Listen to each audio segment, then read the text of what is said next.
Welcome back, Mongo Fix. Well, Mongo was driving down the road, and on the side of the road was somebody's trash can, and this fan was sticking out of it.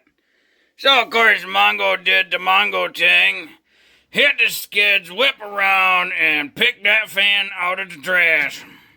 Now, Mongo's sure it was thrown away for a reason. We're gonna find out what that reason was, and Mongo's gonna try to fix it. It's like one of those old mystery shows. Evidently, this fan has had some issues.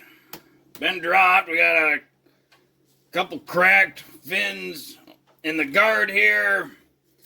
You can kind of see up top, it's got a bend in the top here. Somebody hung this fan from something instead of using it on the floor.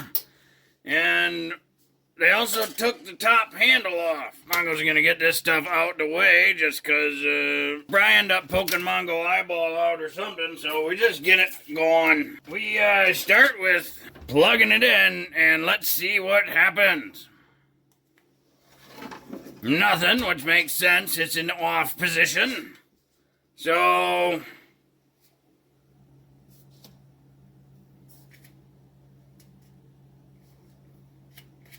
yep, nothing. Well, I guess we'll open her up now. Mongo wouldn't say it's maximum filthy, but it's pretty filthy. Just get all these screws out, and that's a whole bunch of yucky hairs.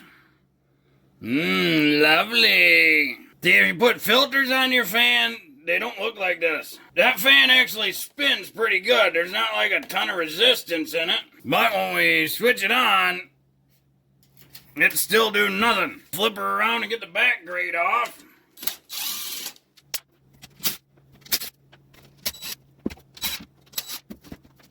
That is a pretty nasty motor. Pull this fan blade off. It should just pull straight out. Yep, little wiggle wiggle. There we go. It's just got a small little flat in there, and that goes on the flat of the motor. Yeah, we got some more hairs. We'll throw that away later. Yeah, the motor feels real good in there. These electric fans are really simple. There's really only 3 parts to them on why it wouldn't work. There's the motor itself. The motor could have shorted windings, an open, broken wire, overheated and damaged wires. There's a capacitor. This might have failed. There might be something wrong with the inside of it. Might have a bad connection. And of course, there's the switch. Might be broken on the inside. Might have some sort of corrosion in there or other damage. Maybe overheated. This knob for the switch, it's just pushed right on. Just grab each side, lift it up. It's got like a little slat in it that aligns with those inside the knob. From there, it's just kind of pressed in a little bit. You squeeze these little tabs, and the switch rotates that way to the left and pops right out. Now we got access to these leads in our switch so we can check voltage. That one pretty loose. Mongo's gonna get the voltmeter, put it on AC voltage, and we'll check what we got here at the ends. And we got 123 volts coming in.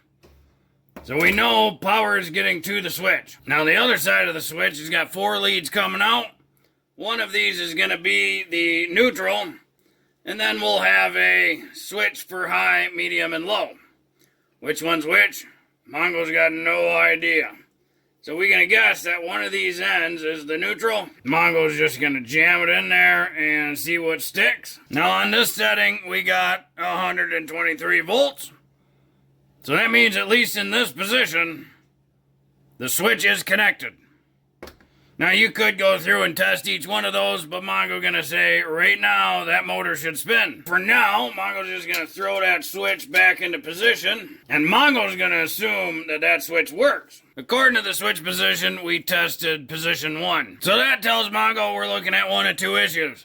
Either this capacitor's bad, or the motor itself is bad. Now that we're getting into this part, Mongo's gonna go ahead and unplug the fan, because you gotta be safe when working with electricity. Mongo's gonna unbolt the motor from the frame housing. And then we'll unbolt this capacitor. And then we'll get the motor out of this little adapter thing. Now, just for reference, it's important to know which way this adapter thing faces. We got the US patent number thing upside down, and at the top, there's an arrow at the motor pointing up. So that's the way this one was. Now from here, we can undo these 4 bolts separating the motor. This will split the case of the motor.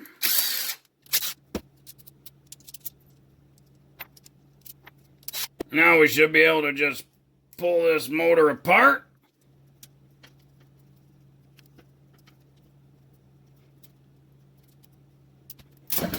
Uh-oh. Oh, that was the problem right there. So you can see in here we got a whole bunch of corrosion starting to form. We got some overheated coil windings. Mongo heard this zip tie snap. And you can see that zip tie overheated real bad. So this electric motor was junk. Little bit of melt on the wires here. You know, if the bearing of the motor overheated, it'd look real bad on the bearing surface. That ain't too bad. A little bit, but not terrible. That bearing's still spinning real good in the back. She's a little stiff, but the armature spins really good. And if we slide it in the front bearing, it's a little bit tight, but not bad. Mongo's got spare parts, but Mongo does not have a spare motor. This fan gonna go to the spare parts pile.